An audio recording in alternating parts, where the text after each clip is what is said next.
శ్రీ లలితా పరమేశ్వరి చక్రపురం ఛానల్కి స్వాగతం సుస్వాగతం. ఇదే భగవద్గీత.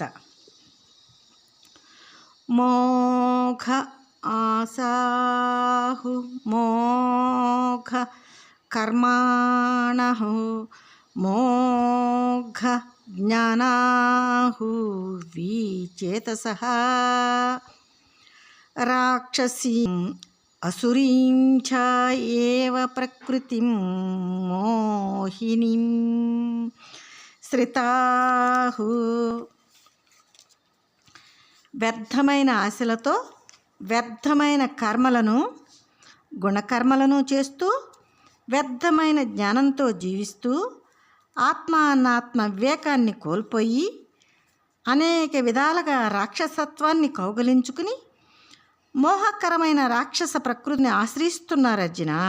మానవులు నాకు శాశ్వత సుఖానికి వీరనుకున్నలు జ్ఞానము ప్రవృత్తి అనే స్వరూపములనే ఇస్తున్నారు.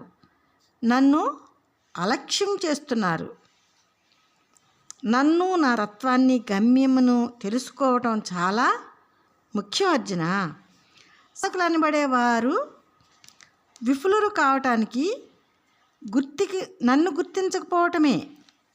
విభిన్న మార్గాలలో నిష్కామ కర్మను చేస్తున్నామనుకుంటూ గుణకర్మలలో బంధింపబట్టానికి కూడా ఇదే కారణం అర్జున.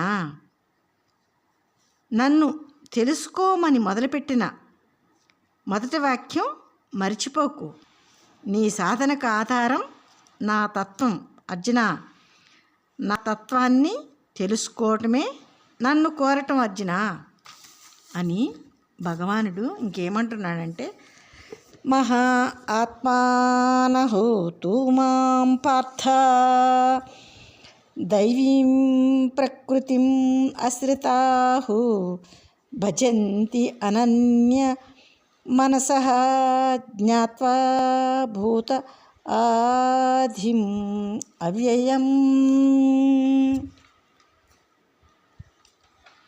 అర్జున, మహాత్ములు నన్ను కోరే స్వభావం కలవారై నన్ను నా తత్వాన్ని భూతాలను శాశ్వతమైన ప్రధానంగాను స్వభావంగాను శాశ్వతమైన గమ్యంగాను తెలుసుకుని ఇతర చింతనలను విడిచిపెట్టేసి నన్ను పొందటానికే సాధన చేస్తున్నారు. వారి సాధనలో వారికి నేనే ధ్యేయం